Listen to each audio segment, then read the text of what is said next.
السلام علیکم ناظرین، کشمیر لائیو کے پروگرام کشمیر پوائنٹ کے ساتھ میں ہوں شبیر احمد ڈار۔ ناظرین، بھارت کی چین کے ساتھ سرحدی کشیدگی، LOC پر بھارت کی طرف سے مسلسل شیلنگ اور مقبوضہ کشمیر میں بھارت کی طرف سے ریاست کی خصوصی حیثیت ختم کرنے کے بعد خطے میں صورتحال کشیدہ ہوتی جا رہی ہے۔ ان سارے معاملات پر گفتگو کرنے کے لیے آج ہمارے ساتھ موجود ہیں عسکری امور کے ماہر بریگیڈیئر انتخاب صاحب۔ بریگیڈیئر انتخاب صاحب، welcome to our show. Thank you very much جی۔ سر، پہلے بتائیے گا کہ جو بھارت اور چین کے بیچ جو سرحدی کشیدگی ہے اس کو آپ کس نظر سے دیکھتے ہیں؟ کیا یہ کشیدگی مزید بڑھتی ہوئی نظر آ رہی ہے؟ ڈاکٹر صاحب، میں آپ کو تھوڑا سا اس کا پہلے ہسٹورک بیک گراؤنڈ دے دوں۔ یہ کشیدگی کو آج یا چند دن پرانی نہیں ہے، یہ 1962 سے چل رہی ہے یہ کشیدگی۔ صحیح۔ اس وقت سے یہاں پہ چونکہ اس ایریے کو جو انڈیا اور چائنا کے درمیان جو یہاں پہ جو ڈیمارکیٹڈ لائن ہے اس کو کہتے ہیں LAC، بالکل، لائن آف ایکچوئل کنٹرول۔ ہم اس کو فوج میں کہتے ہیں line of actual contact, because وہاں پہ جو ٹروپس ہوتے ہیں وہ آپس میں کانٹیکٹ میں ہوتے ہیں۔ تو یہ لنگر آن کرتا رہا کیونکہ ڈیفیکلٹ ایریا ہے، تو وہاں پہ انفراسٹرکچر بھی کم ہے، سپلائز بھی کم ہے، تو یہ ان ڈیمارکیٹڈ ہی رہا۔ بٹ لیٹلی جب انڈیا نے وہاں پہ ایک روڈ ڈیولپ کرنا شروع کی تو اس کے اوپر چائنیز نے ان کو روکا، اور چائنیز نے پھر ان کو پہلے آفیشلی ڈپلومیٹکلی کمپلینٹ کی۔ اس کے بعد پھر چائنیز نے لاسٹ ایئر مئی 2019 میں فرسٹ ٹائم وہاں پہ ان کا فیس آف ہوا، یعنی جو ان کی ہاتھا پائی اور جھگڑا ہوا آپس میں۔ اس میں کو آلموسٹ 43 انڈین جو سولجرز تھے، اس وقت وہاں پہ انڈیا کی یونٹ تھی 17 کماؤں، اس کے 43 لوگ زخمی ہوئے، جن کو وہاں سے ہیلی کاپٹرز کے اوپر، گاڑیوں کے اوپر ایویکویٹ کیا گیا، لے لایا گیا، چندی مندر لایا گیا اور ڈفرینٹ ہاسپٹل میں لایا گیا۔ اس کے بعد پھر یہ فیس آف چلتا ہی رہا۔ صحیح۔ اس کو پیک پہ تب آیا جب لاسٹ منتھ 15-16 جون کی رات کو انڈین 16 بہار جو ریجمنٹ تھی اس کے ٹروپس نے چائنیز ایک پوسٹ کے اوپر اٹیک کیا اور ان کے ٹینٹ کو برن کیا، اور پرابلی ان کے 2 یا 3 سولجر، کیونکہ چائنیز نے ابھی تک کو کنفرم نہیں کیا کہ کتنی کیجویلٹیز ہوئی ہیں ان کی۔ جو انڈیپینڈنٹ جو ریسورسز ہیں، یہ جو چینلز ہیں، وہ یہ بتا رہے ہیں کہ ان کی 4 یا 5 ڈیتھ کیجویلٹیز ہیں، جن میں ان کا ایک آفیسر بھی شامل ہے۔ انڈیا جو کلیم کر رہا ہے اور جو انٹرنیشنل چینلز بھی کلیم کر رہے ہیں وہ 20 ہیں، 20 ڈیتھ کیجویلٹیز ہیں، جن میں ان کا ایک CO بھی ہے۔ تو یہ 16 بہار کے لوگ جب آگے گئے تو اس کے بعد چائنیز دے ویل پریپیئرڈ، اور جو سرویلنس ڈرونز ہیں وہ سیری کی اس کو آبزرو بھی کر رہے تھے، تو انہوں نے پھر بیٹن چارج کیا ان کے اوپر، سٹکس تھیں، کلبس تھیں، ان کے ساتھ انہوں نے مارا، ان کو پہاڑ کے اوپر سے نیچے پھینکا، تو انڈین کی کافی کیجویلٹیز ہوئی۔ پھر انڈین جو ہے انہوں نے وڈرا کیا گیلون ویلی سے، اور ابھی وہ گیلون ویلی سے انڈین نکلے ہیں۔ لیٹلی میرا خیال ہے ان کا کوئی ایگریمنٹ بھی ہوا ہے جس میں انڈیا نے تقریباً 20-25 کلومیٹر پیچھے جو ریور گیلون ہے نا، اس کا جو لے والی سائڈ ہے، اس پہ آگے تو انڈین نے ایگری کر دیا کہ ہم ابھی ادھر رہیں گے۔ اچھا، جو گیلون ویلی کے علاوہ نیپال کے ساتھ بھی بھارتی جو وہاں پہ فوج تعینات ہیں، ان کے ساتھ بھی کشیدگی ہمیں بڑھتی نظر آ رہی ہے، اس کی کیا وجوہات ہے؟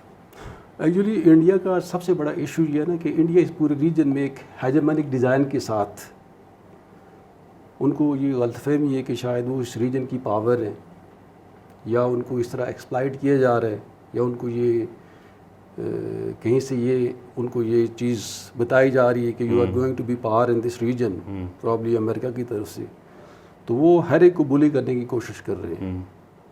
نیپال کے ساتھ، پاکستان کے ساتھ، سری لنکا کا آپ ہسٹری اٹھا کے دیکھ لیں، بنگلہ دیش کے ساتھ، تو ہر جگہ انڈیا کے بارڈر پہ آل لنگ جہاں بھی آپ دیکھیں پرابلمز ہیں۔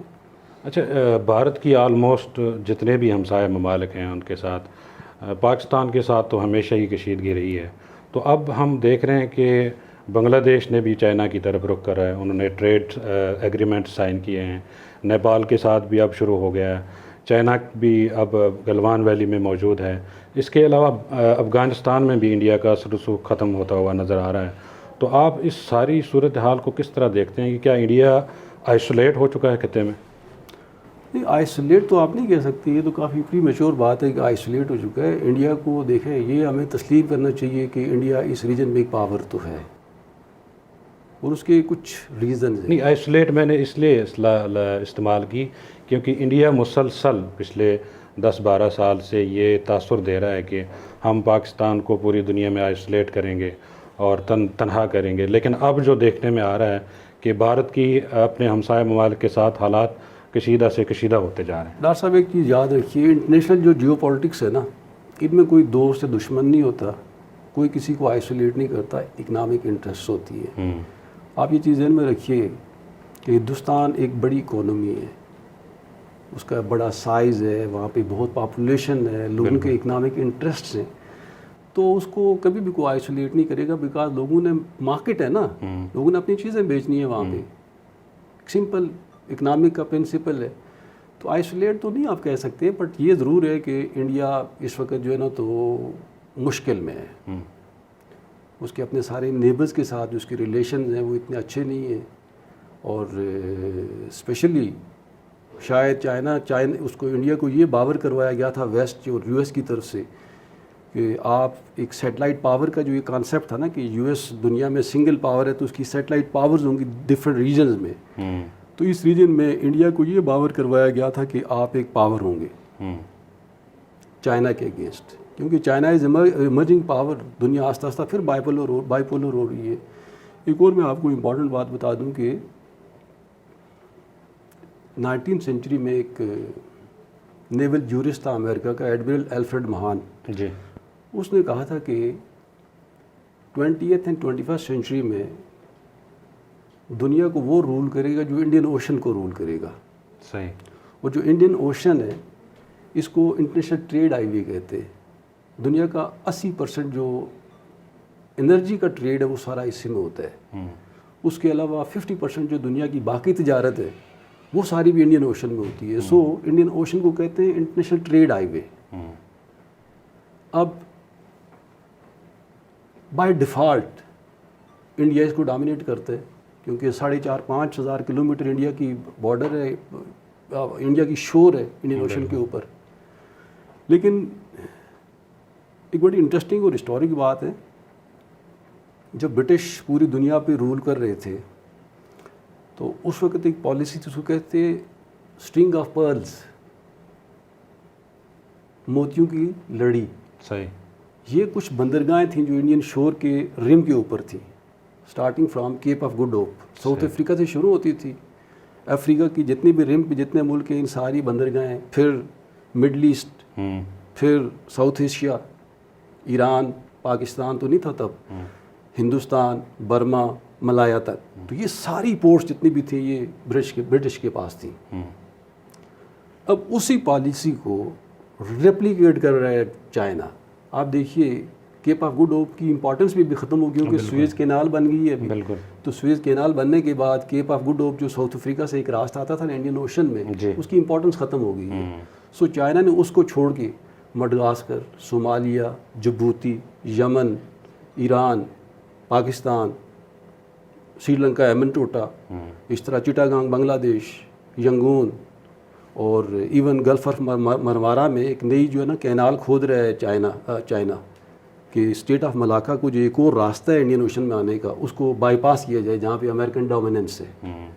تو ابھی چائنا جو ہے وہ ایمرجنگ پاور ہے. بالکل. ابھی لیٹسٹ جو آپ نے اکنامک سرویز جو دیکھے ہوں گے پوسٹ کرونا جو کنڈیشنز ہیں, جی جی, ان میں دنیا میں 2 ہی ملک ہیں جن کی جو جی ڈی پی ہے وہ پازیٹیو ہے, باقی سارے ملک بڑے بڑے ملک ہیں ان کی جی ڈی پی نیگیٹو میں ہے. جی. ان میں سے top of the line China ہے, دوسرا بنگلہ دیش ہے اس پورے ریجن میں. تو چائنا کو کنفرنٹ کرنے کے لیے انڈیا کو کیا کہتے ہیں پنجابی میں ہلا شیری دے رہے تھے. تو انڈیا کے اندر اتنی کیپیسٹی نہیں ہے. تو چائنا اور بھارت کے بیچ کوئی مقابلہ ہے اس وقت آپ کو نظر آ رہا ہے؟ مقابلہ تو یہ بارڈر کی اسکرمشز جو ہیں یہ مقابلہ تو نہیں آپ کہہ سکتے. میرا خیال ہے ابھی وہ کول ڈاؤن, کوئی ایگریمنٹ بھی ہو گیا ہے, ابھی یہ چیزیں کول ڈاؤن ہو جائیں گی. میرا خیال ہے اس کو ہاں ایک لانگ لاسٹنگ ڈسپیوٹ یا کانفلکٹ تو ہے, کیونکہ چائنا یہ کلیم کرتا ہے کہ اروناچل پردیش کا پورا جو پروونس ہے 7 اسٹیٹ میں وہ چائنا کا ہے. بالکل. اس طرح نیفا بارڈر میں آپ نیپال سے آپ ساؤتھ نارتھ ویسٹ میں جائیں تو اس ایریے میں بھی چائنا کلیم کرتا ہے کہ ہمارا ایریا ہے. اور میرا خیال ہے کوئی 2500 مربع کلومیٹر کا ایریا ہے جو چائنا کلیم کر رہا ہے ادر دین اروناچل پردیش. بالکل. پھر گیلون ویلی میں بھی چائنیز جو ہیں تو وہ کلیم کر رہے ہیں. تو یہ کانفلکٹ تو چلے گا, لیکن آئی ڈونٹ سی کہ کوئی اوپن وار اس طرح ہوگی, کیونکہ نہ بھارت میں اتنے گٹس ہیں اور نہ چائنا چاہے گا کہ کسی ایسی سچویشن میں الجھ کر. تو اس کے جو گریٹ ڈیزائنز ہیں, اکنامک ڈیزائنز ہیں پوری دنیا میں, کیونکہ جنگ بڑے پیچھے لے کے جاتی ہے نا نیشنز کو. کوئی سمجھدار ملک لڑائی نہیں لڑنا چاہتا. اچھا, چائنا اور بھارت کے بیچ تو سرحدی کشیدگی جس طرح آپ نے کہا 61-62 سے چلی آ رہی ہے, تو جس طرح ڈوکلام میں بھی ان کے بہت سارے واقعات ہوئے, آپس میں ان کے فوجی لڑ پڑے. تو اس دفعہ جو چائنا کا جو ایگریشن ہے وہ آپ کو لگتا ہے کہ اس کا مقبوضہ کشمیر کی جو خصوصی حیثیت ہے بھارت نے ختم کر دی اور 3 حصوں میں تقسیم کر دیا ریاست کو, تو اس وجہ سے بھی, کیونکہ چائنا فارن آفس سے بھی ایسے بیانات سامنے آئے ہیں کہ یہ اقوام متحدہ کی جو قرارداد ہیں ان کے بالکل خلاف ہے, بھارت کو یہ واپس لینا پڑے گا فیصلہ. کیا ایسا لگتا ہے آپ کو کہ چائنا کا انٹرسٹ اس میں بھی ہے؟ ڈیفینیٹلی ہے نا. دیکھیں چائنا کے فارن آفس نے بڑا کلیئرلی اس پہ بات کی ہے کہ جو یہ سیکشن 370 اور 35A جو ریووک ہوا ہے, جی تو اس کے بعد کشمیر کی وہ اسپیسیفک سچویشن, وہ جو اس کی جو حیثیت تھی وہ ختم ہو گئی نا. جب وہ حیثیت ختم ہوگی تو چائنا تو وہ اپنے کلیم کے لیے جہاں تک مرضی جائے گا. تو چائنا کی جو ابھی موجودگی ہے گلوان ویلی میں, تو کیا آپ کو لگتا ہے کہ وہ چائنا بیک فٹ پہ جائے گا؟ چائنا کیوں بیک فٹ پہ جائے گا؟ چائنا نے جو گین کرنا تھا وہ گین کر لیا ہے. چائنا نے جو دیکھے نا, چائنی جو کلیم تھا نا, وہ کہتے ہیں کہ گیلون ریور کے ساؤتھ ویسٹ میں وہ چائنا کلیم کر رہا تھا, وہاں چائنا آ گیا, انہوں نے کنسٹرکشن کر دی ہے. تو چائنا کیوں بیک فٹ پہ جائے گا؟ تو بھارت نے جو وہاں پہ تعمیرات کی, روڈز بنائے ہیں, تو پیچھے کر رہا ہے. انڈیا کافی پیچھے کر رہا ہے نا. جب انڈیا نے روڈ شروع کی تھی پروجیکٹ نے, ابھی میں آج پڑھ رہا تھا انڈین نیوز پیپر میں کہ انہوں نے کوئی 12-14 ہزار جو ورکرز ہیں ان کو ٹرانسپورٹ کیے ادھر, لیکن وہ کافی پیچھے ہے وہ ایریا. اچھا, جس طرح آپ نے کہا کہ بھارت کو امریکہ کی طرف سے شے ملی تھی کہ آپ ریجن میں پاور کی جو ہے نا حیثیت سے سامنے لا رہا تھا اس کو, سیٹلائٹ پاور. جی. تو ابھی چائنا کی جو بھارت کے ساتھ سرحدی تنازع ہے, اس میں ہمیں امریکہ کی طرف سے کوئی اوپن اسٹیٹمنٹ نظر نہیں آئی. نہیں, تو امریکہ اوپن اسٹیٹمنٹ کیا, امریکہ نے کہا ہے نا کہ چائنیز نے ایگریشن کی ہے. امریکن اسٹیٹ ڈپارٹمنٹ نے یہ تو کہا ہے کہ چائنیز نے ایگریشن کی ہے. ادر دین دیٹ کوئی کسی کے لیے لڑنے کے لیے نہیں آتا. ہر آدمی نے اپنے گھر کے آگے خود کہتے ہیں نا کہ سویپ بیفور یور اون ڈور. تو جیو پالیٹکس میں ایسے ہی ہوتا ہے, استعمال ہوتے ہیں لوگ. تو بھارت کے اندر جو وہ اس وقت حکومت موجود ہے, مودی کی حکومت جو ہے, بھارت کے اندر بھی کرائسس ابھی شروع ہوا ہے. جس طرح وہاں پہ شہریت بل کا قانون جو ہے لایا گیا, اس کے علاوہ جو مقبوضہ کشمیر کی بھی حیثیت ختم کر دی. تو جو کرائسس بھارت کے اندر ہے, جو اس وقت مسلمانوں پہ زیادتیاں ہو رہی ہے یا مسلمان اس وقت زیر عتاب ہیں, اس حوالے سے آپ کیا کہیں گے؟ مذہبی انتہا پسندی جس سوسائٹی میں بھی ہے نا وہ ڈس انٹیگریٹ ہو جاتی ہے, یہ یاد رکھنا. جہاں پہ بھی مذہبی انتہا پسندی ہے, میں اس کو کہتا ہوں ملا کا مطلب مسلمان ملا نہیں ہے. بالکل. پنڈت بھی ملا ہے, فادر بھی ملا ہے, ربی بھی ملا ہے. یعنی مذہبی انتہا پسند جب ڈومینیٹ کرتے ہیں نا کسی بھی سوسائٹی میں, فاشزم آ جاتا ہے وہاں پہ نا, تو پھر وہاں پہ لاجیکل بات کوئی نہیں سنتا. اور انڈیا کے بارے میں ایٹ لیسٹ جو میں انٹرنیشنل میڈیا کو دیکھ رہا ہوں یا نیوز پیپر پڑھ رہا ہوں یا کمیونیکیشن جو میڈیم اینڈ ڈفرنٹ کو دیکھ رہا ہوں, تو میں ہمیشہ یہی سنتا تھا کہ انڈیا ٹوٹ جائے گا, انڈیا ٹوٹ جائے گا. 40 سال میں انڈیا تو نہیں ٹوٹا, پاکستان ٹوٹ گیا. جی ٹھیک ہے, لیکن now I think it is the right time. Imran Khan نے کہا تھا نا کہ مودی کے آنے سے پاکستان کو فائدہ ہوگا, تو یہ واقعی فائدہ ہو رہا ہے. فنڈامنٹلزم اب انڈیا میں آیا ہے نا, آپ دیکھیں وہاں کی اقلیتیں ساری ریئیکٹ کر رہی ہیں. اب انڈین میڈیا جو ہے تو ہماری میڈیا کی طرح نہیں ہے کہ اپنی جو ہے نا تو آنتے نکال کے باہر پھینک دے نا, وہ تو ایک نیشنل پالیسی کو فالو کرتے ہیں. لیکن انڈیا میں بڑے ایشوز ہیں. ان کی 7 سسٹر جو اسٹیٹس ہیں، جو یہ سلیگوری نیک ہے نا، جو بنگلہ دیش اور سکم کے درمیان جو سلیگوری نیک کہتے ہیں اس جگہ کو، it is just 9 kilometre wide. بالکل. اس سے پرے جو 7 سسٹر اسٹیٹس ہیں ان سب میں سیپریٹسٹ موومنٹس ہیں، اور ایون جو سم اسٹیٹس ہیں وہاں پہ پیرلل گورنمنٹس ہیں، وہ ساری سیپریٹ ہو جائیں گی. پھر خالصتان ری ویٹلائز ہو رہا ہے، ری انرجائز ہو رہا ہے. اس طرح ساؤتھ انڈیا میں انیشلی جو انڈیا کی جو امیجیٹ پارٹیشن کے بعد جو لیڈرشپ تھی وہ بڑی وائز تھی. ان نے سیکولرزم کا نعرہ لگا کے نا سب لوگوں کو اپنے اندر جو ہے نا مرج کر لیا. لیکن جب سے یہ بھارتیہ جنتا پارٹی جو ہے نا، بیسیکلی یہ راشٹریہ سیوک سنگھ جو ہے نا، یہ ایک آئیڈیالوجی ہے، ہندو ایکسٹریمزم کی آئیڈیالوجی ہے. تو میں ایک فوجی کی حیثیت سے میں سمجھتا ہوں کہ یہ انڈیا کا جو لبرل جو ایک امیج تھا نا، اس کے لیے بہت بڑا ڈینٹ ہے. اور ابھی یعنی ہم یہ کہہ سکتے ہیں کہ انڈیا کے ٹوٹنے کے چانسز آج بہت پروناؤنسڈ ہیں، ماضی میں کبھی بھی اتنے نہیں تھے. ناظرین، بریگیڈیئر انتخاب صاحب سے ہماری گفتگو جاری رہے گی. یہاں پہ لیتے ہیں ایک چھوٹا سا بریک کے بعد مقبوضہ کشمیر کی صورتحال اور LOC کی طرف آتے ہیں اور اس پہ گفتگو کرتے ہیں.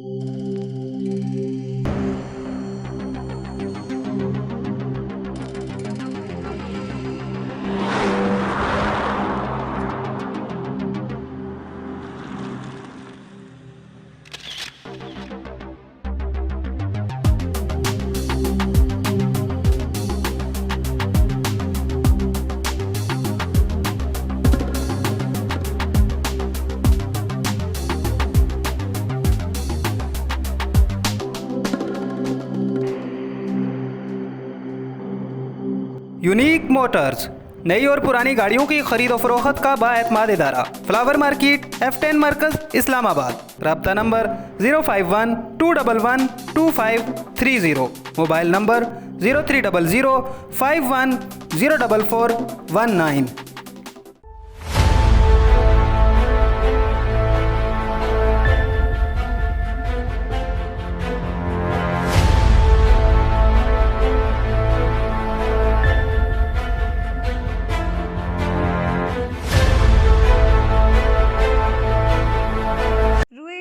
پر نوع انسانی کی بقا کا سفر کسی ایک صنف کے دائرہ اختیار سے باہر ہے.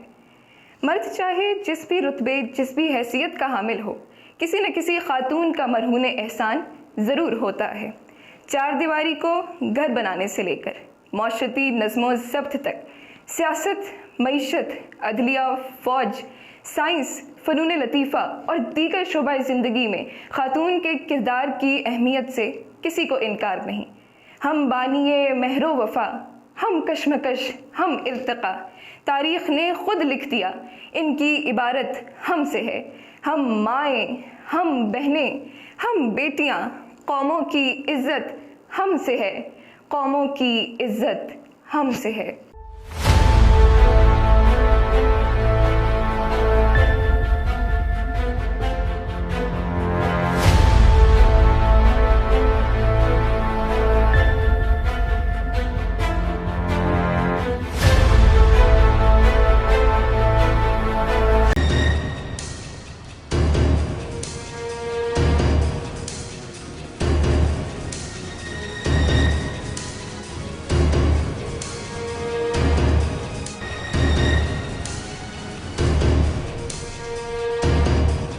ویلکم بیک ناظرین. انتخاب صاحب یہ بتائیے کہ جو پاکستان کی طرف سے بھارت اور چین کے سرحدی کشیدگی پر خاموشی ہے، تو آپ اس کو سمجھتے ہیں کہ یہ ایک پالیسی ہے یا پاکستان نے کوئی ایکسپریشن شو نہیں کیا ہے اس حوالے سے؟ ایکسپریشن کیا نہیں شو کیا؟ پاکستان کا ایکسپریشن تو ہمارا تو LOC ہمیشہ ایکسپریشن وہاں پہ اتنا دھواں ایکسپریشن کی وہاں پہ اظہار ہوتا ہے. کس دن وہاں پہ کیجویلٹیز نہیں، کس دن فائر نہیں ہوتا. ہماری بدقسمتی یہ ہے کہ ہمارا میڈیا، دیکھیں آج تک آپ نے دیکھا ہے کہ آپ کے کسی مین اسٹریم چینل نے LOC کے اوپر کوئی ڈیٹیل ڈاکومنٹری چلائی ہو کہ انڈین کیا کر رہے ہیں, جی بالکل, کتنی کیجولٹیز ہو رہی ہیں. نان ایشوز کے اوپر پولیٹیکل مداریوں کو بلا کے پورا دن بات چیت چلتی رہتی ہے, لیکن جو کور ایشوز ہیں آپ کے, اکنامک کرائسس ہے, کشمیر ایشو ہے, اس پہ کبھی کوئی پروگرام نہیں دیکھتے آپ. تو یہ کوئی پالیسی نہیں ہے انڈیا. دیکھیں میں آپ کو ایک پتہ نہیں یہ اپروپریٹ ہے کہ نہیں, لیکن ایک چیز یاد رکھیے. دیکھیں میں ایک مسلمان کی حیثیت سے یہ سمجھتا ہوں کہ جب اللہ ایک کمنڈمنٹ یا اللہ ایک فیصلہ دے دیتا ہے نا, تو اس فیصلے کو ہمیں ماننا چاہیے. صحیح. سورہ مائدہ میں آیت نمبر 82 آپ پڑھیں, اس میں بڑا کلیئرلی ایکسپلسٹلی اللہ کہتے ہیں لَتَجِدَنَّ أَشَدَّ النَّاسِ عَدَاوَةً لِلَّذِينَ آمَنُوا الْيَهُودُ وَالَّذِينَ أَشْرَكُوا, کہ مسلمانوں کے شدید ترین جو دشمن ہیں وہ یہودی ہیں اور مشرکین مکہ ہیں. اب اس وقت یہودی کون تھے؟ بنو قریظہ, جی, بنو نذیر, بنو قینقاع مدینے کی. دشمنی کے باوجود, اللہ کے حکم کے باوجود, اللہ کے رسول نے ان کے ساتھ ایگریمنٹ کیا. سملرلی قریش مکہ جو تھے, میں ان کو مشرکین مکہ کہتا ہوں, ان کو کفار مکہ نہیں کہنا چاہیے. وہ کفار نہیں تھے, وہ اللہ کے وجود سے انکار نہیں کرتے تھے, شرک کرتے تھے وہ, تو مشرکین مکہ. اب ان کے ساتھ بھی صلح حدیبیہ کیا رسول اللہ صلی اللہ علیہ وسلم نے, لیکن الٹیمیٹلی کیا ہوا؟ الٹیمیٹلی مدینہ کے جوز تینوں قبائل کے ساتھ جنگ ہوئی, جی, قریش مکہ کے ساتھ بھی جنگ ہوئی, ان کو بھی ڈیفیٹ کیا, ان کو بھی ڈیفیٹ کیا. ٹھیک ہے. اب اس پکچر کو اٹھا کے آج آپ فٹ کریں تو آج کہاں فٹ ہو رہی ہے؟ اسرائیل اور انڈیا. پوری دنیا میں انڈیا واحد ملک ہے جس میں بت پرستی ہو رہی ہے. یہی بات ہے. جی. اور اسرائیل جو ہے وہ ایک یہودی نظریاتی ملک ہے. اب ہندوستان کے بارے میں اکثر دیکھتا ہوں ہمارے لیبرل جو بات کر رہے ہوتے ہیں نا کہ ہندوستان پاکستان پڑوسی تجارت, دس ہزار تجارت ہو سکتی ہے. رسول اللہ صلی اللہ علیہ وسلم بھی کرتے تھے, کیونکہ ہمارے لیے رول ماڈل رسول اللہ صلی اللہ علیہ وسلم کی ذات ہے. اللہ یہی کہتا ہے نا لقد کان لکم فی رسول اللہ اسوۃ حسنہ, کہ تمہارے لیے رول ماڈل کون ہے؟ محمد رسول اللہ. یہی بات ہے. اچھا, دشمنی اپنی جگہ پہ, معاہدہ بھی کیا, تجارت بھی ہوتی تھی, لیکن کس سٹیک کے اوپر؟ دیکھیں کشمیر میں کیا ہو رہا ہے, کتنے نوجوان قتل ہو رہے ہیں, کتنی عورتیں ریپ ہو رہی ہیں, کتنے بچوں کو مارا جا رہا ہے. یہ چند دن پہلے آپ نے ایک تصویر دیکھی ہوگی, ایک نانا کے سینے کے اوپر ایک 3 سال کے بچے کی تصویر. جی, وہ کہا تھا نا فیض احمد فیض نے, کہاں ہو دنیا کے منصف ہو. بالکل. کوئی کسی کی مدد کے لیے نہیں آتا. آپ کہتے ہیں نا امریکہ انڈیا کے ساتھ نہیں آتا. امریکہ کیوں انڈیا کے ساتھ آئے گا؟ کوئی کسی کی جنگ نہیں لڑتا. تو ہندوستان میں آپ دیکھیں جس طرح روزانہ کتنے نوجوان شہید کیے جا رہے ہیں, خواتین کی بے حرمتی کی جا رہی ہے, بچوں کو قتل کیا جا رہا ہے. وہاں پہ کوئی سوک فیسلٹی ان لوگوں کو اویلیبل نہیں ہے. ٹھیک ہے. تو اتنے ایٹراسٹیز یا مظالم کے ہوتے ہوئے ہم کہیں کہ ہم ہندوستان سے ناعمل ریلیشن رکھیں, تجارت کریں, تو یہ ممکن نہیں ہے. جہاں تک پاکستان کی پالیسی کی بات ہے تو دیکھیں نا, ہم چیزوں کو کبھی آبجیکٹیوٹی سے نہیں دیکھتے. آپ کبھی انڈیا پاکستان کو کمپیئر تو کریں. ایک طرف 22 کروڑ لوگ ہیں, ایک طرف 1 ارب 30 کروڑ لوگ ہیں, ایک طرف 6 لاکھ فوج ہے, ایک طرف مور دین 12 لاکھ فوج ہے. بالکل. ایئر فورس کو اس طرح کمپیریزن کریں, رقبہ دیکھیں, ریسورسز دیکھیں, دنیا کا انٹرسٹ دیکھیں, تو ان سب حالات کے ہوتے ہوئے پاکستان نے انڈیا کو نت ڈالی ہوئی, تو یہ پاکستان کی کامیابی نہیں ہے. جی بالکل. دیکھیں نا, اگر ایک چھوٹا بچہ ایک بڑے پہلوان کو پکڑ کے ایک جگہ بٹھا لے تو ضروری تو نہیں وہ اس کو گرائے نا, اس نے اس کو اگر کنٹین کر دیا تو یہ بھی بڑی کامیابی ہے نا. بالکل بالکل. تو اتنے کم ریسورسز کے ہوتے ہوئے پاکستان نے انڈیا کو آج تک اس ریجن میں ہیجمنی یا بالادستی قائم نہیں کرنے دی, تو میرے خیال میں یہ پاکستان کی بڑی کامیابی ہے. ہمیں کرٹیسائز کرنے کے بجائے اپنے رجیم کو, اپنی حکومت کو, اپنی فوج کو, ہمیں اس چیز کو اپریشیٹ کرنا چاہیے. اچھا, مقبوضہ کشمیر میں بھارت نے بہت کوشش کی کہ کسی طرح سے کشمیریوں کی تحریک کو کچلا جائے, لیکن گزشتہ 30 سال سے انہیں اس میں کوئی کامیابی حاصل نہیں. اب تو کشمیریوں کی بہت بڑی تعداد جو ہے مسلح تحریک میں شامل ہو رہی ہے, اور آئے روز 5 سے 6 نوجوان شہید کی شہادتیں واقع ہو جاتی ہیں. تو کیا بھارت کو یہ اب سمجھنا نہیں چاہیے کہ کشمیری نوجوانوں کے دلی کی طرف پیٹ کر لیے؟ فلسطین میں کتنے لوگ مر رہے ہیں روز؟ وہ اقبال نے کہا تھا نا کہ تقدیر کے قاضی کا یہ فتویٰ ہے ازل سے، بالکل، ہے جرم ضعیفی کی سزا مرگ مفاجات۔ تو بھائی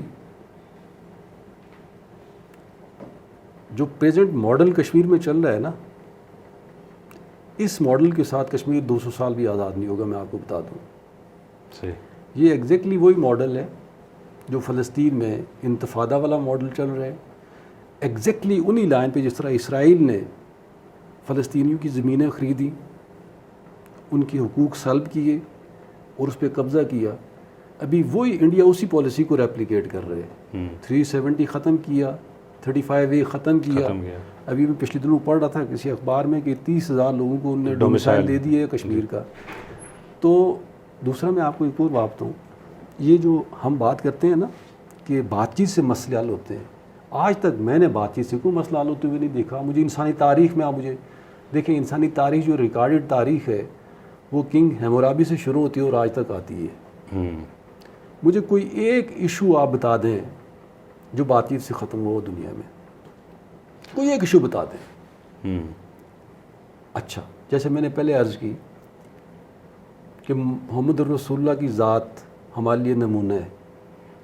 آپ دیکھیں ان کی زندگی جو ہے، نبوت کے بعد کی جو 23 سالہ زندگی ہے، اس میں شاید وہ 4 دن بھی امن سے نہیں رہے، حالت جنگ میں رہے۔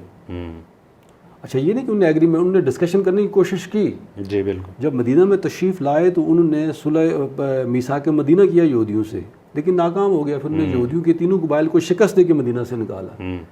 قریش مکہ کے ساتھ صلح حدیبیہ کی، لیکن نہیں چلی، اور آخر کار مکہ کو انہوں نے انویڈ کیا، لشکر کشی کی اور فتح کیا۔ اب پوری انسانی ورلڈ وار 1 دیکھیں، ورلڈ وار 2 دیکھیں، تیمور لنگ کو دیکھیں، آٹمن امپائر کو دیکھیں، صفوائڈ امپائر کو دیکھیں، یورپ میں جائیں آپ، چارلیمان کو دیکھیں، برٹس کو دیکھیں، اٹیلینز کو دیکھیں، رومن کو دیکھیں، کہاں پہ ڈسکشن سے کہاں مسئلے حل ہوتے ہیں؟ مسئلے تو ہمیشہ تلوار سے حل ہوئے، جنگ سے حل ہوئے، تو ہم کہتے ہیں ڈسکشن سے حل ہوں گے۔ ڈسکشن سے کون سے حل ہوگا؟ کشمیر جنگ کے بغیر آزاد ہو ہی نہیں سکتا۔ اچھا، جس طرح آپ نے کہا کہ کشمیر میں جو تحریک کا ماڈل ہے اس وقت، اس سے تو کوئی نتائج اخذ نہیں کیے جا سکتے، تو پاکستان بنیادی فریق ہے مسئلہ کشمیر کا۔ پاکستان کی پالیسی اور پاکستان کے جو سفارتی کوششیں ہیں، تو کیا ان کو آپ دیکھتے ہیں کہ وہ اس قابل ہیں کہ ہم یہ کہہ سکتے ہیں کہ مستقبل قریب میں ہم عالمی برادری کو کنوینس کر سکتے ہیں؟ عالمی برادری کو کنونس کرنے کے لیے ابھی آپ کے پرائم منسٹر نے جو تقریر کی ہے، اس سے زیادہ آپ نے کیا ایفرٹ کر سکتے ہیں؟ بالکل، ایک بڑی انٹرسٹنگ آپ کو بات بتاؤں، کشمیر کے لیے پاکستان نے 3-4 جنگیں لڑی، اور ایک جنگ بھی ڈیموکریٹک دور میں نہیں ہوئی۔ میں آپ کو مثال دے کے بتاؤں، 65 کی وار، جنرل ایوب خان، جی، جب یہ کارگل کی جنگ ہوئی، پرویز مشرف، جب کشمیر کی مومنٹ جو ہے اس نے سید جوبن پہ تھی، خالصتان کی مومنٹ ضیاء الحق، ڈیموکریٹک لوگ کیا کرتے ہیں، وہ آ کے وہ ساری چیزیں ختم کرتے ہیں، اور پھر نئے سرے سے آپ کو دوبارہ ایفرٹ کرنی پڑتی ہے۔ کہ اس نے پتہ نہیں کسی بڑے مشہور فلاسفر نے یا کسی جورسٹ نے کہا تھا، اس نے کہا تھا کہ دیکھو، قوموں کے درمیان جھگڑوں کے فیصلے بندوق سے ہوتے ہیں، ڈسکشن سے نہیں ہوتے۔ لیکن جہاں تک پاکستان دیکھیں نا، پاکستان نے 4 جنگیں تو کی ہیں جو اس کی کیپیبلٹی میں تھی، وہ کی ہیں، لیکن انٹرنیشنل پلیئرز کا اتنا پریشر ہوتا ہے۔ مثلا 65 میں آپ کی جو فوج ہے وہ اخنور سے 9 کلومیٹر کے فاصلے پہ پہنچ چکی تھی، بالکل، یہی بات ہے نا جی۔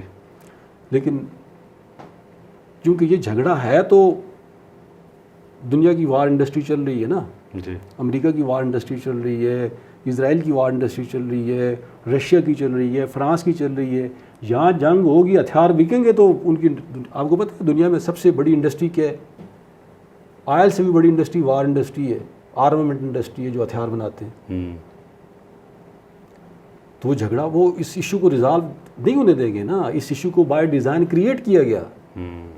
فیروز پور کا ڈسٹرکٹ کیوں شامل کیا گیا انڈیا میں؟ ریڈ کلف مشن نے ایسا کیوں کیا؟ انڈیا کو راستہ کیوں دیا؟ پارٹیشن فارمولہ آپ دیکھیں نا، پارٹیشن فارمولہ کی جو اس کی جو سیلینٹس ہیں آپ ان کو دیکھیں پہلے نا. یعنی یہ ریجن کیوں تقسیم ہوا؟ دو قومی نظریہ پہ. جی. اچھا وہ مسلمان جو اس وقت دو قومی نظریہ کی مخالفت کر رہے تھے، آج وہ کہتے ہیں کہ دو قومی نظریہ ٹھیک تھا انڈیا میں. بالکل. فاروق عبداللہ کہہ رہے ہیں، محبوبہ مفتی کہہ رہی ہے، کہہ رہی ہے نہیں کہہ رہی ہے. جو مسلمانوں کے ساتھ آج وہاں پہ سلوک روا ہے اس کو دیکھ کر آدمی کہہ رہا ہے کہ ہندو مسلمان نہیں اکٹھے رہ سکتے. اور ایک بڑا مشہور واقعہ قائد اعظم کا آپ نے سنا ہو شاید، کہ کسی جگہ ایک لڑکے نے کسی یونیورسٹی میں جب وائل ایڈریسنگ قائد اعظم سے کسی لڑکے نے سوال کیا، اس نے کہا کہ انڈیا اور پاکستان اور ہندوستان اکٹھے، یعنی ہندو مسلمان اکٹھے کیوں نہیں رہ سکتے؟ تو قائد اعظم نے گلاس پانی منگوایا، وہ گلاس میں پانی پیا، اس لڑکے کو کہا ہندو کو تم پیو، اس نے کہا میں بھرشٹ ہو جاؤں گا، میں نہیں پیتا. تو انہوں نے کہا دیکھا ہے، ایک مسلمان کو کہا اس نے پی لیا. انہوں نے کہا دیکھو یہ ہم پانی ایک دوسرے کا جھوٹا نہیں پی سکتے تو ہم اکٹھے کیسے رہ سکتے؟ سمجھ رہے ہیں بات؟ تو پاکستان کو کیا کرنا چاہیے کشمیر کے حوالے سے؟ الٹیمیٹلی جنگ سے ہی کشمیر کا فیصلہ ہونا ہے. میں تو ایک سولجر کے طور پہ نہیں کہہ رہا ہوں، یہ ایک عام انسان کے طور پہ کہہ رہا ہوں کہ ڈسکشن سے فیصلے نہیں ہوتے. تو بھارت کی طرف سے جو ایل او سی پر مسلسل شیلنگ اور وہ شہری آبادی کو نشانہ بنا رہا، بلکہ بھارت کی طرف سے مسلسل یہ دھمکیاں آ رہی ہیں کہ ہم آزاد کشمیر پہ بھی حملہ کریں گے اور آزاد کشمیر کو بھی لیں گے، تو کیا آپ سمجھتے ہیں کیا یہ مقبوضہ کشمیر کے اندر جو مزاحمت ہے اس سے توجہ ہٹانے کی بات ہو رہی، یا جو چائنا کے ساتھ ان کی کشیدگی ہے اس سے توجہ ہٹانے کے لیے یہ کہا جا رہا ہے، یا واقعتاً بھارت ایسا سوچ رہا ہے؟ نہیں واقعتاً انڈیا دیکھیں، دو جو نیوکلیر ملک ہیں نا وہ جنگ نہیں کیا کرتے. یہ پولیٹیکل سلوگنز ہوتے ہیں، نعرے ہوتے ہیں اپنے عوام کو سیٹسفائی کرنے کے لیے، ٹھیک ہے نا. تو جنگ کو آسان بات تو نہیں ہے. انڈیا جنگ کرے گا، کشمیر ایل او سی پہ فائرنگ جہاں تک وہ تو ٹھیک ہے، پاپولیشن کو وہ ٹارگٹ کرتے ہیں، ان کو ایڈوانٹیج ہے. ہمیں یہ ایڈوانٹیج نہیں ہے کیونکہ ایل او سی کی اس طرف بھی مسلمان ہیں، اس طرف بھی مسلمان ہیں. ہم نے جب بھی انگیج کرنا ہے تو ہم نے انڈیا کی کسی پوسٹ کو انگیج کرنا ہے. انڈیا کو یہ پرابلم نہیں ہے، انہیں تو مسلمان کو ماننا ہے، وہ وردی میں ہے یا وہ بغیر وردی کے. تو ہراسمنٹ ہے، پھر اپنے لوگوں کو، اپنے میڈیا کو انہیں سیٹسفائی کرنے دیکھیں ہم یہ کر رہے ہیں، وہ کر رہے ہیں، ایسے ہی کر رہے ہیں. تو یہ اس طرح کی لوکل حالات رہیں گے. تو جو عالمی سطح پہ جو مسلم برادری ہے خصوصاً، ان کی طرف سے جو پاکستان نے ایفرٹس کیے ہیں اقوام متحدہ میں یا عالمی برادری کو اس مسئلے پہ کنوینس کرنے کے لیے، مسلم دنیا خاموش رہی. اس حوالے سے کیا کہیں گے آپ؟ آپ اسلام کے بارے میں کیوں کوشچن کر رہے ہیں؟ کسی مولوی سے جو ہے نا تو مجھے کافر ڈکلیئر کروانا ہے. بھائی دیکھو، جو امت کا کانسیپٹ ہے نا، اگر امت کا کانسیپٹ ایکسیپٹیبل ہوتا تو ایران، پاکستان، ٹرکی، افغانستان تو ایٹ لیسٹ ایک ملک ہوتے نا. بالکل. بنگلہ دیش کیوں آپ سے الگ ہوا؟ تو یہ ایک نعرہ ہی رہ گیا ہے، ایک نعرہ ہی ہے. ایک ہوں مسلم حرم کی پاسبانی کے لیے، یہ صرف پاکستان کے دل میں بہت پیٹ میں مروڑیں اٹھتی ہیں سب کے لیے، باقی کسی کو کوئی پرواہ نہیں ہے. تو اقوام متحدہ میں جو وزیر اعظم پاکستان نے تقریر کی، ایک جاندار تقریر کہہ سکتے ہیں، اس کے بعد سلامتی کونسل کا بھی اجلاس ہوا کشمیر پہ، تو لیکن اس کے بعد ہمیں کوئی مزید ایفرٹس نظر نہیں آئی پاکستان کی طرف سے. پاکستان ایفرٹ تو کر رہے ہیں، ابھی بھی کر رہے ہیں، ڈپلومیٹک ایفرٹ کر رہے ہیں، لیکن دیکھیں نا کوئی بھی ایفرٹ اتنی کرتا ہے جتنی اس کی کیپیسٹی ہوتی ہے نا، جتنی کوئی سنتا ہے. اس کے بیانڈ تو کچھ نہیں کر سکتا وہ. دیکھیں چیزیں کہنی بہت آسان ہوتی ہیں، میڈیا میں بیٹھ کے چیزیں کہنی آسان ہوتی ہیں، اخبار میں لکھنی بہت آسان ہوتی ہیں، کرٹیسائز کرنا بہت آسان ہوتا ہے. ہماری پہاڑی میں ایک کہاوت ہے نا کہ جڑی چھاندی ہوئی جاندی ہے. یہ لوگ جو کام کر رہے ہوتے ہیں انہیں کو پتہ ہے نا کتنی مشکلات ہیں. وہ کوئی سنتا ہی نہیں آپ کو، پوری دنیا آپ کے خلاف ہے.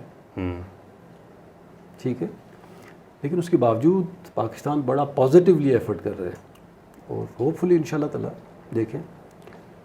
میں ویسے پرسنلی یہ سمجھتا ہوں کہ انڈیا ڈس انٹیگریٹ ہو جائے تو الگ بات ہے، ادروائز جنگ کے بغیر کشمیر انڈیا نہیں چھوڑے گا کبھی بھی. تو جنگ کے لیے ماحول لگ رہا ہے آپ کو ابھی ہے ایسی کوئی سچویشن، یا مستقبل قریب میں ایسی کوئی سچویشن بن سکتی ہے؟ جنگ ہونے میں کیا دیر لگتی ہے یار. دیکھنا پریڈکٹ تو نہیں کر سکتا بندہ کہ جنگ ہوگی. میں تو نہیں سمجھتا کہ انڈیا پاکستان میں جنگ ہوگی، لیکن جنگ ہونے میں کون سا وقت لگتا ہے. ورلڈ وار 2 کیسے شروع ہوئی تھی؟ آسٹریا میں ایک ڈیو کو مارا گیا، اس کے اوپر بس انہوں نے کہا کہ کیوں بندے کو مارا ہے. آہستہ آہستہ وہ ایک ملک سے 2، 2 سے 3، 3 سے 4، پوری دنیا جنگ کی لپیٹ میں آ گئی. اچھا، عام تاثر یہ ہے کہ آزاد کشمیر کی جو حکومت ہے اس کو بنایا ہی، قائم ہی اس لیے کیا گیا تھا کہ تاکہ وہ بیس کیمپ کے طور پر مقبوضہ کشمیر کی آزادی کے حوالے سے کام کرے. لیکن آزاد کشمیر کی سیاسی جماعتیں، بالخصوص آزاد کشمیر کی حکومت کی طرف سے ہمیں اسپیشلی 5 اگست کے بعد آزاد کشمیر میں ہمیں کوئی تحریک، عوامی تحریک نظر نہیں آ رہی کہ ہم یہ کہہ سکیں کہ آزاد کشمیر نے کوئی کردار ادا کیا. آپ کیا کہیں گے اس حوالے سے؟ اس میں کچھ کہنے کی گنجائش ہے. ویسے بھائی دیکھیے، آپ خود بھی دیکھ رہے ہیں انہوں نے کیا کرنا ہے. ان کا انٹرسٹ ہی نہیں ہے. بزنس بن گیا ہے نا ابھی. پالیٹکس بزنس ہے نا. آزاد کشمیر حکومت کے پاس اتنے اختیارات ہیں، آپ سمجھتے ہیں کہ وہ کچھ کر اختیارات مانگتے؟ کوئی انہوں نے کبھی اختیارات مانگے کسی سے؟ انہوں نے کوئی ایسی ایفرٹ کی ہے؟ دیکھیں پوری دنیا میں کیا ہوتا ہے، جو لیجسلیٹو اسمبلی ہوتی ہے نا، اس کا کام ہوتا ہے لیجسلیشن.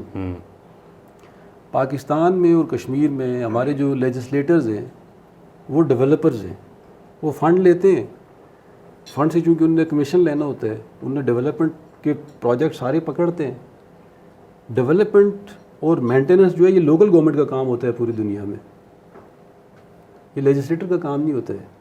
ابھی 1923 کے قوانین ہیں آپ کے لیجسلیٹرز کو پتہ ہی نہیں ہے کہ لیجسلیشن ہوتی کیا ہے. تو انہوں نے قوانین کیا بنانے ہیں، انہوں نے آرڈیننس کیا ہے، یا انہوں نے کیا کام کیا کرنا ہے. انڈیا، پاکستان کیوں یا آزاد کشمیر کیوں، لیجسلیشن کا پتہ ہی نہیں ہے ان کو. وہ ایک وزیر کی ایک دن میں کوئی کلپ سن رہا تھا 13ویں ترمیم کے اوپر. میں نے کہا یا خدایا، اگر یہ وزیر ہے تو پھر اس ملک کا کیا حال ہوگا. تو آزاد کشمیر میں ابھی الیکشن آنے والے ہیں، آپ کیا دیکھ رہے ہیں کہ الیکشن میں نون لیگ کا ہی پلڑا باری رہے گا یا کوئی تبدیلی آئے گی؟ گلگت بلتستان کے الیکشن ہونے دیں نا، تو وہاں اگر پی ٹی آئی جیت گئی تو سارے پی ٹی آئی میں آ جائیں گے. میں نے آپ کو پہلے کہا نا، اٹس بزنس. یہ کوئی نظریاتی سیاست تو ہے نہیں کہ میں نے کسی نظریے کے لیے لڑنا ہے نا. یہ تو پیسے کا کھیل ہے سارا. اٹس اے پروفیشن، بزنس ہے. تو اگر گلگت بلتستان میں پی ٹی آئی جیت گئی تو آپ دیکھیے گا یہ سارے کے سارے جس طرح ایک دم مسلم کانفرنس میں اٹھ کے مسلم لیگ نون میں آ گئے تھے، وہاں سے اٹھ کے یہ پی ٹی آئی میں چلے جائیں گے. اچھا، مقبوضہ ریاست جموں کشمیر کا ایک بہت بڑا نام سید علی گیلانی، انہوں نے حال ہی میں حریت کانفرنس سے علیحدگی کا اعلان کیا ہے. اس کی وجوہات کیا ہو سکتی ہیں آپ کی نظر میں؟ پرابیبلی جو میں نے تھوڑا بہت پڑھا ہے اس کے اوپر، اس کا ریزن یہ ہے کہ وہ حریت کانفرنس کے رول سے کوئی مطمئن نہیں تھے. وہ علی گیلانی جو ہے دیکھیں وہ جماعت اسلامی کا ہے. تو جماعت اسلامی ہمیشہ ایک اسپیسیفک آئیڈیالوجی کے ساتھ کام کرتی رہی ہے. بنگلہ دیش میں الشمس اور ایک اور ان کی تنظیم تھی، پتہ نہیں البدر کی نام سے انہیں تعریف نہیں، کافی لوگ ان کے شہید ہوئے. آج تک ان کو سزائے موت ہو رہی ہے. پاکستان کے لیے آج تک سزائے موت ہو رہی ہے. ٹھیک ہے. تو علی گیلانی جو ہے پرابیبلی جو میرا نالج ہے وہ مطمئن نہیں تھا حریت کانفرنس کے رول سے، جو ہے نا وہ اس لیے اس نے علیحدگی اختیار کر لی. بریگیڈ صاحب آپ کا بہت بہت شکریہ. ناظرین، آپ نے گفتگو سنی. فیڈ بیک کے لیے آپ ہم سے رابطہ کر سکتے ہیں ہمارے فیس بک پیج، ٹویٹر ہینڈل اور یوٹیوب چینل پر. فی الحال یہاں سے اجازت دیجیے. اللہ حافظ.